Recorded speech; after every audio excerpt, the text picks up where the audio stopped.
बिस्मिल्लाहिर्रहमानिर्रहीम। दोस्तों, आज है 3 दिसंबर 2022 और दिन है हफ्ते का। वीडियो शुरू करने से पहले मैं आप सबसे रिक्वेस्ट करता हूं कि मेरे वीडियो चैनल को सब्सक्राइब ज़रूर करें और बेल आइकन का बटन दबा दें ताकि आपको लेटेस्ट वीडियो जल्द से जल्द मिल सके। चलते हैं जी। कल इसहाक डार साहब ने निजी टीवी चैनल को एक इंटरव्यू देते हुए कहा कि मैंने IMF की मिन्नतें नहीं करनी। मिफ्ता इस्माइल से पूछें आप 6 महीने में कितने पैसे का इंतज़ाम कर गए। दोस्त ममालिक ने 2 हफ्ते में $3 अरब मिल जाएंगे। दोस्त ममालिक से $3 अरब मिल जाएंगे। बातें करना आसान होती हैं। ये सब उन्होंने इसहाक डार साहब ने कहा और एक निजी टीवी चैनल को इंटरव्यू देते हुए कहा, और उन्होंने बोला कि जो मुल्क के हालात हैं, जो मैं आपको अक्सर अपनी पिछली वीडियोज़ में बताता आ रहा हूँ कि जो पोजीशन चल रही है इस वक्त, वो डिफ़ॉल्ट की पोजीशन चल रही है। जो इन्होंने पेमेंटें रोकी हुई हैं, LCA बंद करवाई हुई हैं, इंपोर्ट के पैसे नहीं दे रहे, एयरलाइनों के पैसे नहीं दे रहे, पेट्रोलियम इन्होंने आधा उठाया है। दिसंबर तक हमारे पास पेट्रोलियम डीजल की शॉर्टेज होने का ख़तरा है। कोई चीज़ इंपोर्ट नहीं की जा रही, इवन दवाइयाँ तक बंद पड़ी हुई हैं। दवाइयों के जो इंपोर्ट है वो भी ख़तरे में पड़ी हुई है, वो भी दवाइयाँ भी नहीं आ रही हैं। तो ये सब सिचुएशन हम लोग एक अरसे से बयान करते हुए आ रहे हैं, जिन पे इन लोगों ने ख्याल नहीं किया। अब इन लोगों को ख्याल आ गया कि जी ये तो डिफ़ॉल्ट की सिचुएशन पे जा रहे हैं, और ये अब बैड कॉप और गुड कॉप खेलने शुरू हो गए। एक दूसरे पे इल्ज़ामात, जो पहले इल्ज़ामात इमरान खान पे लगाए जाते थे कि जी इमरान खान ने 3.5 साल में मुल्क का बेड़ा गर्क कर दिया, वो अब ये लोग एक दूसरे को, और ये सेम बैड कॉप वैसे ही खेल रहे हैं जैसे नवाज शरीफ और शहबाज शरीफ बुरा भला कहते थे, और नवाज शरीफ बुरा भला कहते थे और शहबाज शरीफ उनसे जाके दोस्तियां बढ़ाते थे। तो वही बैड कॉप गुड कॉप खेल रहे हैं और एक दूसरे पे अपना इल्ज़ाम लगा रहे हैं। एक दूसरे पे अपना इल्ज़ाम क्यों लगा रहे हैं? एक दूसरे पे अपना इल्ज़ाम इसलिए लगा रहे हैं कि वो आगे से जवाब नहीं दे पाएंगे। PTI पे इल्ज़ाम लगाते हैं तो PTI तो फ़ौरन खोल के दे देती है सामने कि जी हमारे मुल्क में तो ये इस पोजीशन पे था और अब आप लोगों ने आके बेड़ा गर्क कर दिया इसका ना। और मैंने आपको जो बताया था कि दिसंबर में हमें बहुत सारी पेमेंटें करनी है, तो वो पेमेंटें भी नहीं हैं इनके पास। सऊदीया ने कल $3 अरब जो एक रखवाने का वो बोल दिया, लेकिन आप उसको खर्च तो नहीं कर सकते। सकूक बॉन्ड की पेमेंट जो है इन्होंने निजी बैंकों से 17% पे मार्कअप पे उठा के पेमेंट की है। आगे आने वाली मजीद पेमेंटें IMF इनके पास आ नहीं रही। IMF इनके साथ मुज़ाकरात नहीं कर रही, क्योंकि IMF की पॉलिसियों पे तो चले नहीं। उस वक्त तो डार साहब कहते थे कि मैं तो बहुत आराम से डील कर लूँगा, मिफ्ता इस्माइल को तो इसकी फ़िक्र ही नहीं होनी चाहिए थी। हम तो मैं 23 साल से इसको डील करता आ रहा हूँ। अब वो कहाँ गई आपकी जो एक तरह से आपकी काबिलियत कहाँ गई? आप इनको याद होगा आपको कि पिछले दौर में इनसे जब इनके केस चला था नैब में, तो इनके जो असासात बने थे वो अपनी इनकम से ज़्यादा, तो उस पर इन्होंने बोला कि जी मैं अबू धाबी में एक कंसल्टेंसी के मुझे $5 मिलियन मिले थे। उनकी कोई रसीद वसीद नहीं थी, लेकिन अब इतनी इनकी जो आप समझ लें कि जो एक कंसल्टेंसी के $5 मिलियन मिलते थे, अब वो कंसल्टेंसी कहाँ गई है? वो कंसल्टेंसी हमें दिखाए ना सर। उस वक्त तो कहा जाता था कि जी इसहाक डार साहब आएंगे और सारा बदल जाएगा, डॉलर 200 रुपये से नीचे आ जाएगा, पेट्रोल 70 रुपये से नीचे आ जाएगा, और ये इंटरनेशनल मार्केट में पेट्रोल के प्राइसेस गिर रहे हैं। लेकिन पाकिस्तान में इसको कोई फ़ायदा नहीं हो रहा।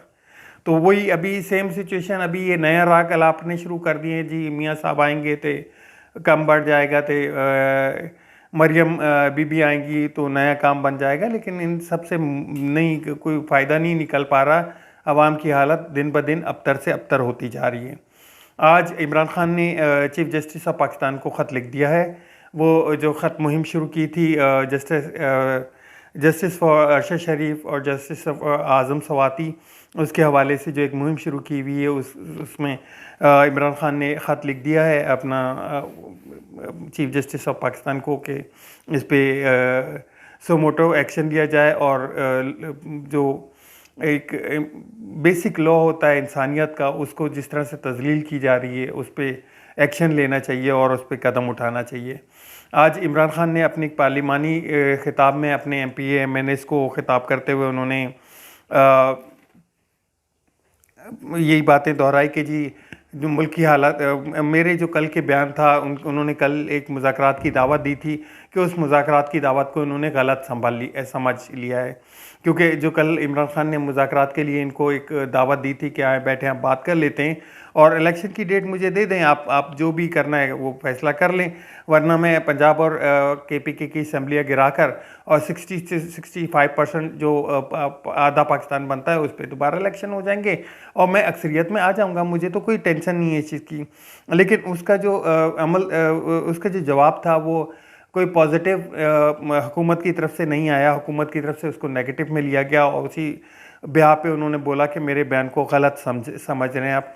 मैं तो एक बात कर रहा था कि आप, क्योंकि मकबूलियत तो मेरे पास ही है, इलेक्शन में ये पार्टी जाना नहीं चाहती, इलेक्शन में PDM की कोई भी पार्टी जाना नहीं चाहती, जरदारी साहब अपनी जगह पे नाराज़ हैं।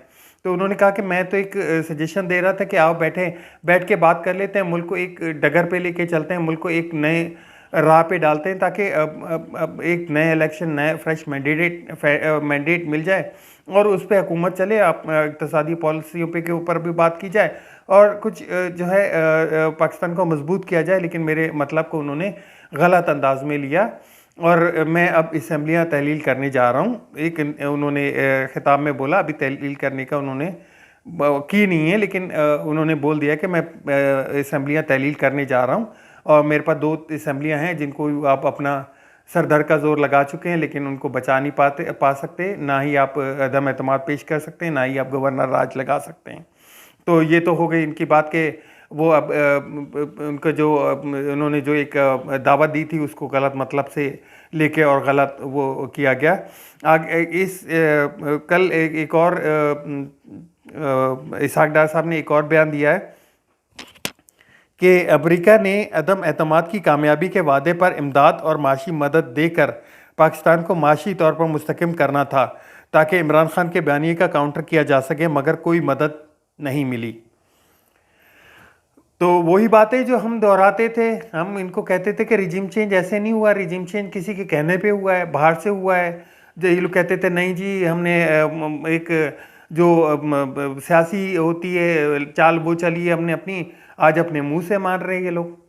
तो अगर भाई मुल्क को स्टेबल उन्होंने करना था तो फिर आप लोग क्या लेने आए थे यहाँ पे? आप लोगों से तो आप लोग को तो आप तो बोलते थे कि महंगाई ज़्यादा है, महंगाई को कम करने आए हैं और हमारी तजुर्बाकारी और ये सब तो दरी की दरी रह गई। तो बात एंड वहीं पे पहुंचता है जी कि मुल्क में फ्रेश इलेक्शन की तरफ जाना चाहिए, इसके अलावा और कोई रास्ता नहीं बचता। चलते हैं जी, आज तक के लिए इतना ही, मिलते हैं नेक्स्ट व्लॉग में इंशाल्लाह, कल मुलाकात होगी। मेरे चैनल को सब्सक्राइब और लाइक ज़रूर कीजिएगा, कमेंट्स का आपका इंतज़ार रहेगा। अल्लाह हाफिज़, पाकिस्तान जिंदाबाद।